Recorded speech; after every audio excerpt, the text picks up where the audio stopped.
Thanks. Hi, everyone. This is Sarah Kamen with MOFAD. I'm the Public Programs Manager. Thank you for tuning in to another episode of At the Table, which is our online video series talking about the impact of COVID-19 on the restaurant industry. So today I am so happy to be with Max Katzenberg and Greg Baxtrom. You know them probably from their restaurants Olmsted and Maison Yaki, two of my favorite places, both of them in Brooklyn.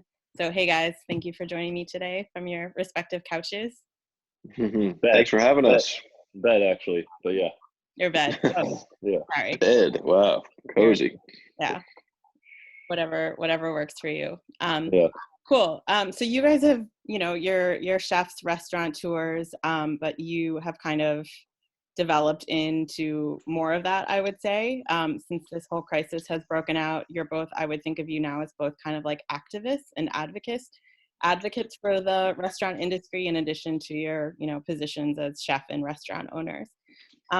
So could you maybe kind of take me through a timeline of like what life has been like for you, like what your experience as restaurateurs has been like, starting with that very quick progression of, okay, restaurants are open, restaurants are kind of operating at 50%, restaurants are no longer open. All that seemed to just happen in like a blink of an eye. So can you kind of like talk me through what that experience was like on your end? Well, I mean, I guess we're like 2 weeks into this now. So 2 weeks ago. Say it again? I said what feels like a year. Yeah, exactly. I mean, 2 weeks ago, we were forced to lay everyone off. I mean, there's, we're not sitting on a money pit that we could float for a while. And the idea that, going delivery would sort of hold us over for a few weeks while we got through Corona, it's just not really true. Maybe we would make 10 or 20% of our revenue, which means we can maybe retain 10 or 20% of our staff. But then you're still outweighing, that with just the severity of COVID-19. Like people are being told to stay home because it's dangerous.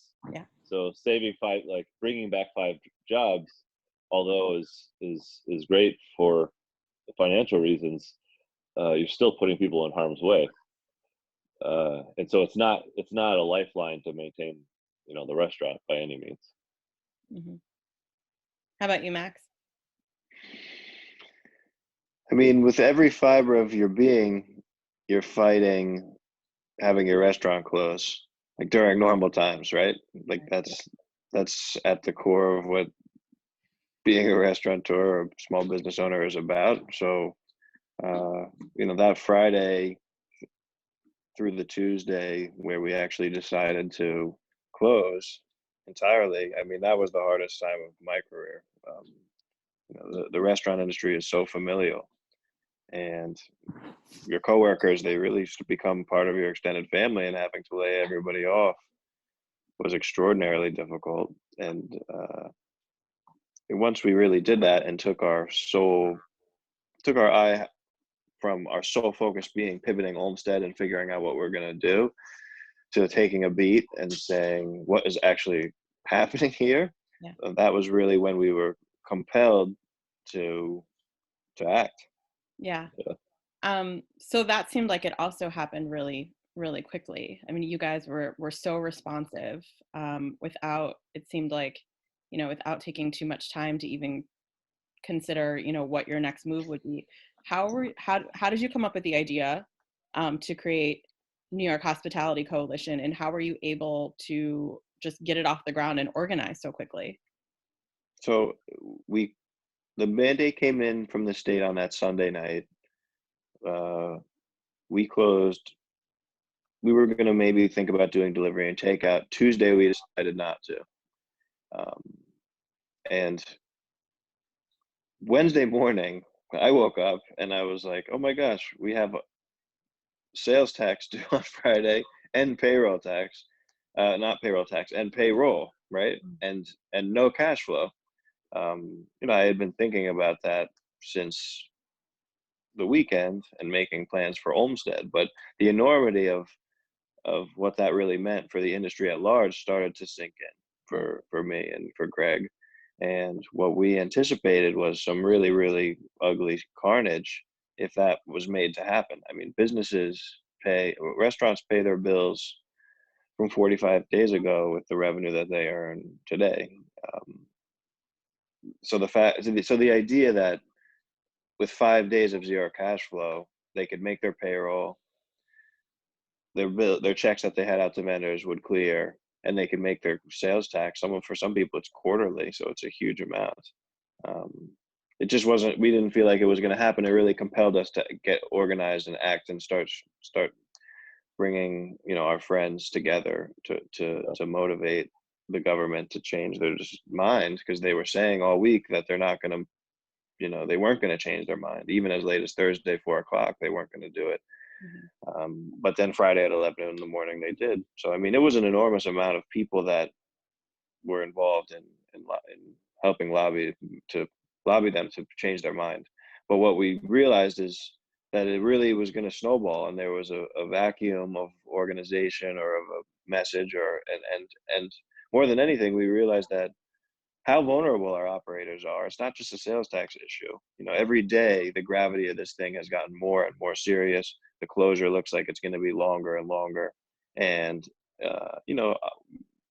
most restaurant operators, they don't have an MBA. I don't have an MBA. But to fill out some of these loan applications to get some of these benefits that are going to be offered, you almost need an MBA. So we're looking at the coalition as more of a resource now, more of a service, to help get as many of these businesses back on their feet as possible with streamlined and digestible information.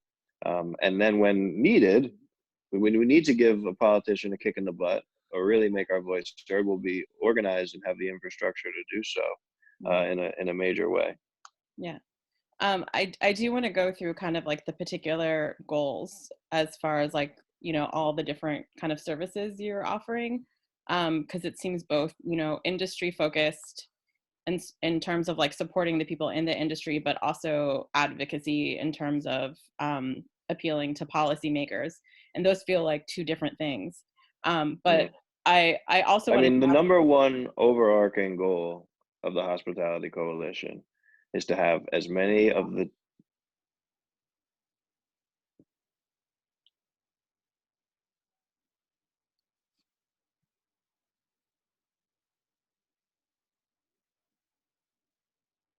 Hey Max, I just lost you. Yeah. Can you hear me? I can't hear you anymore.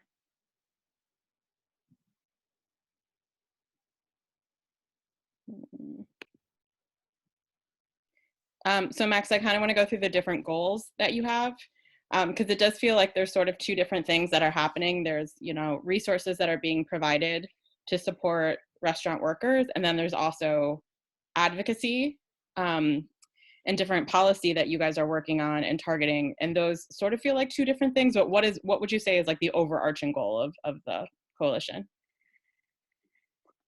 The main goal is to bring back as many of the 865,000 New York State hospitality jobs that we had when we were forced to close, when we reopen, when we're allowed to reopen. We want to preserve as many of those jobs as possible. So that means making sure that our workforce stays in our sector with disaster relief and personal benefits, and making sure that they have access to that, right? So holding politicians accountable to make sure that they get those benefits, and then also helping them get them.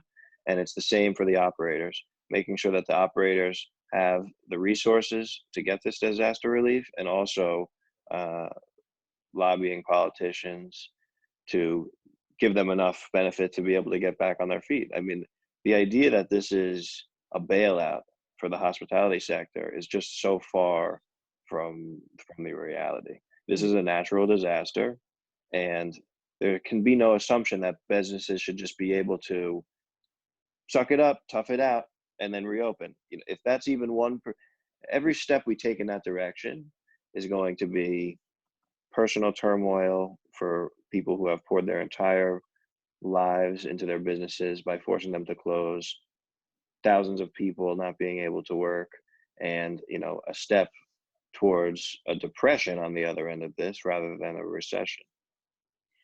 why is that an assumption, or why does it seem like it was an assumption until you and other people had to create coalitions to tell the government that this was absolutely not the case? Like, why are hospitality workers not valued in the same way as corporations? I don't think they really understood the gravity, like the amount of people that small business and hospitality in general employ, and how it affects the food chain. I mean, it's not just, okay, we have our farmers and our butchers and our suppliers. I mean, our two little restaurants have 125 purveyors, from Right. wine to Yeah. food, right? And those are So tiny restaurants. it's all of them. But it's not even just that. Our 60 employees that we were forced to lay off, they're not going to the organic juice place next to Olmsted before they start their shift. They're going to get a coffee across the street at the coffee shop. I mean, down to the massage parlor and the nail salon and after shift drinks at the bar at soda bar. Like it, Vanderbilt is a ghost town right now. It affected everyone. Yeah. Yeah. The other part of that is independent hospitality operators are not organized. They've never been organized, and they don't have any representation at all in Washington or even in New York State government and local government. The restaurant representation is of the chains, and the reason for that, there are a lot of reasons, but the core reason is because restaurants and bars, they don't make enough profit to afford lobbyists. That chains do. McDonald's, they can afford that. They're making billions of dollars. But between the lack of resources and the lack of time, honestly, I mean, a restaurant, if you own it, it takes 50, 60, 70, 80 hours a week to run. Who has time to like get involved in Washington politics? Now we have the time. Now we all are Yeah. forced to have the time, and we still don't have necessarily the mega resources, but our partners who also rely on us, who do have higher margins on that supply chain, are coming into the equation, and we're laying down infrastructure, every minute by minute, to try to make sure that we're represented. It's very difficult.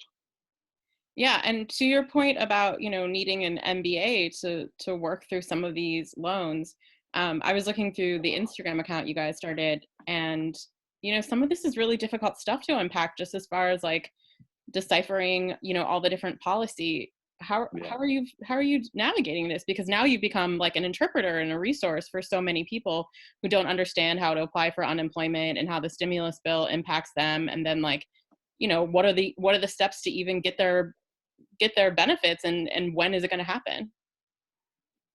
Speak from experience and rely on your experts, right? So who do you have right now that's working with you? Do you have lawyers? We have coalitions in 8, 9, 10, 11 other cities. We speak on a daily basis, on an hourly basis, honestly, through Slack, but we have a daily call. We have a coalition council who's come on board, Helbron, Levy, they're fantastic. And we also have, many other accountants, HR representatives, other law firms. The thing is, it's all unraveling so quickly that you could get an email from 3 different very, very highly regarded accountants, all with different interpretation of what this bill means. So that's why we're taking our time a little bit. We are really going to make sure that whatever information we disseminate is very, very accurate. And the administration piece of this bill, or this law now, the administration of it is going to add further wrinkles, right? We're going to come to an understanding of what this bill says, and then it's going to change when they actually start administering the funds. So, we're watching very closely. We're on the front line, with the applications. We do it ourselves. I do everything myself. And then I just say, this is, you don't have to, you need to eventually read all of that, but here are the things that are really going to get you prepared to make this as painless of a process as possible. and I think there just has to be some acceptance that the system is going to be overwhelmed, right? With the unemployment, I think 45% of hospitality people haven't been able to register for unemployment. It's been 2 weeks, but it's going to come. There has to be just a little bit of patience through this, and a little bit of trust, that we're going to get there. And when we feel like that trust isn't being earned, we need to call those out, who need to be called out. Yeah. I mean, you said it's, you're kind of taking your time, but at the same time, watching you guys organize is really impressive, because it feels like it's happening rapidly. So how were you Yeah. able to identify, your coalition so quickly, or like, the helpers in different cities, and come together? I mean, we just don't feel like there's any representation of really small businesses of Greg and my size. We just don't, or organization. Mm-hmm. And we want that. It is not in anybody's interest to have any of these businesses close. Right. And if there's something that we can do about it, rather than just watch MSNBC and play video games for the next 12 weeks, we want to help with that. And if that means, whatever that means. Yeah. So I guess starting with getting the New York state tax delayed or deferred, like, can you talk about the specific kind of like policy asks that you're working towards, and like what has happened so far, and what do you have that you're working towards? Well, within New York State, there's a bill being debated in the state Senate right now that would abate rent for residents, commercial businesses, small businesses under 100 employees, and it would also abate the mortgages for affected landlords. So we are heavily supporting that, and hoping that we can bring a broad collective pressure that the Assembly and the Senate pass that. There are some potential constitutional issues with that bill, but so what? just get it in. We'll deal with it later. At a national level, with regards to the small business forgivable loans that were passed in CARES, at the very last minute, the definition of a small business was basically deleted. Mm-hmm. And what happened is now McDonald's gets to share in that pot, and the pot was shrunk about in half, or less than half even. So those benefits that started out really fantastic and looked like that may honestly do it, the more we look into that bill, the more problems we're discovering. If you take those forgivable loans, you basically lose some very important tax deductions that you automatically get as a business. So there's some offset there. So there's just a lot of work to do at the administration level of that bill, because certain things can be improved. But also in the fourth bill that they just started talking about today, Speaker Pelosi, they're going to start drafting another bill. There are some very, very important improvements that need to be made there. The last piece is business interruption insurance. All of our insurance carriers have abandoned us. We all have insurance for our business interruption, and every single carrier is saying that this is not a covered event. And they're doing that because they can't afford it. If they had to pay every claim, they would go belly up. So, there are some very coordinated national actions angled at forcing the insurance companies to come hand in hand with the small business interest to Congress and say, these have to be paid. We cannot afford to pay them. You need to reimburse us. Insurance companies pay us. The government pays bails out the insurance companies. That would make a huge, huge, huge difference. If we could get, a significant increase from the CARES package, if we could get that business interruption insurance, and we can get our rent taken care of, now we're really talking. You can't just sit back and say, take loans, take loans, take loans. Large, highly profitable businesses can do that.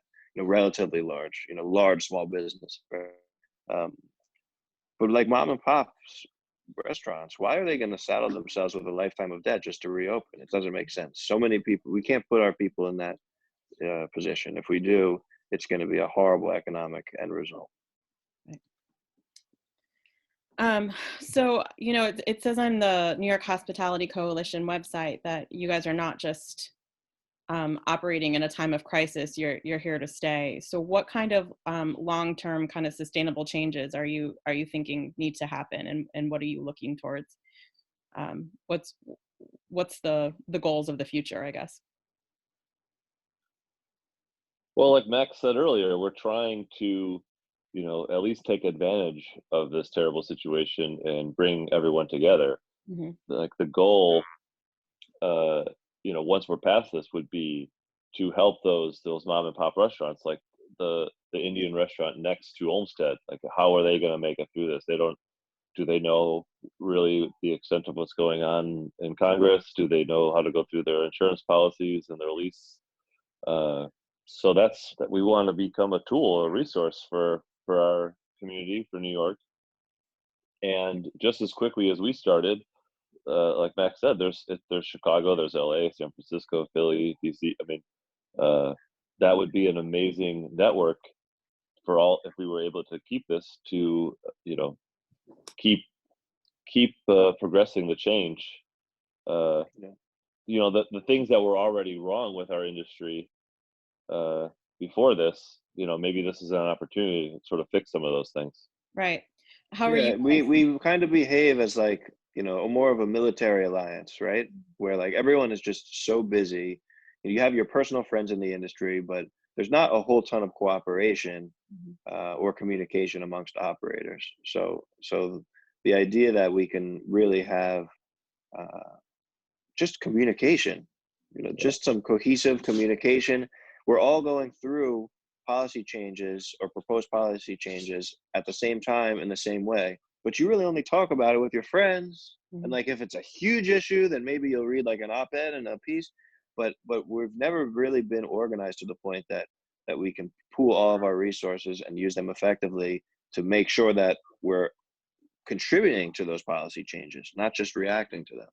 So I mean, that applies to so many things for restaurants, but that that would be the post-crisis goal, is to have these relationships established not only with each other, but in government, that we can truly not only make our voices heard, but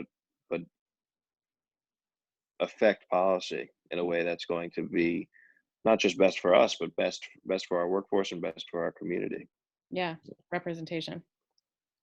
How are you guys what's gonna be different once you reopen, like as operators? What changes are gonna come first? I mean, it's impossible to say, really. I mean, Olmsted could open up as a sandwich shop, but it's having some austere chefy thing, a tasting menu.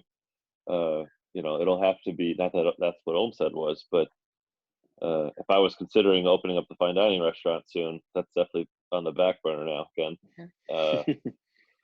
But we'll just, Olmsted has always tried to give what we thought people wanted, and we're just going to have to double down on that. And with Maison Yaki, it could be the same thing. Maybe it's a more casual French place with steak frites and sole meuniere, and just like sort of things that are very, very familiar, and larger portions, and not try to challenge anyone. And then slowly, as it let it evolve. I think that at least in our community and our customers, they like us for who we are, sort of, for who we are on the inside, and so I think that it will just be an evolution that it will probably take years, though, to get it to where we're dictating what it's going to be, though. What are both of you doing for yourselves right now? You're out there, you're working so hard, but just as far as like mental health and self-care. We're starting a food bank. We started it, and so that's been really, really mentally healthy for me. you know, we're still we've done it for 3 days now. It was successful. We need to get the word out so that way we can help more people. Like, we have the ability to feed more people than are coming. We also hooked up with Billy over at Hometown Barbecue and the guys at Pen d'Avignon, this huge bakery, and so they're going to start supplying fresh bread and smoked barbecue to us, and then we're going to make sides and prepared foods and stuff like that. So it's going to get better and better. And you know, we're doing everything we can to keep the volunteers and the staff safe. We're only keeping 6 people at a time in the business just for everyone's safety, and no one else is allowed in the building. But for me, that's been like a really nice thing to focus on. And that's part of the Lee initiative? Yeah, so Eduardo Jordan is an old friend of mine from Per Se days, and he posted on his Instagram that he was launching this food bank, and so I immediately just called him and said, what do I got to do to be able to do that too? And so he hooked us up with Ed Lee and the Lee Initiative, and it was like literally from the phone call of Eduardo to the phone call with Ed, it was like 3 hours later we're doing a food bank. Yeah. So who are you feeding? Sorry? Who are you feeding? Anyone. I mean, we're not going to turn anyone away. It's meant for, you know, unemployed and furloughed hospitality workers, but I mean, it's there if you need it. Every day? Yeah. I mean, right now we're good. That's the thing that we're still trying to figure out. Like Max said earlier, you know, the ground keeps moving. Yeah. You know, is it safer to, you know, is it better to be a constant and be 7 days a week at the same time so everyone knows and it's just there until we're through this? Or is it better to do it 2 or 3 days a week but give away bigger packages so that way people travel less? Yeah. So I don't know. Yesterday it was closed, but I went just to see if anyone was knocking, and I fed 50 people on my own.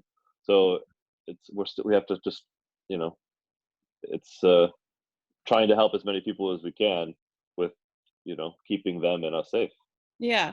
And I mean, I understand that that's helpful for you, you know, just to feel like you're contributing and doing things. But I mean, is there anxiety behind like the actual physical risks of showing up?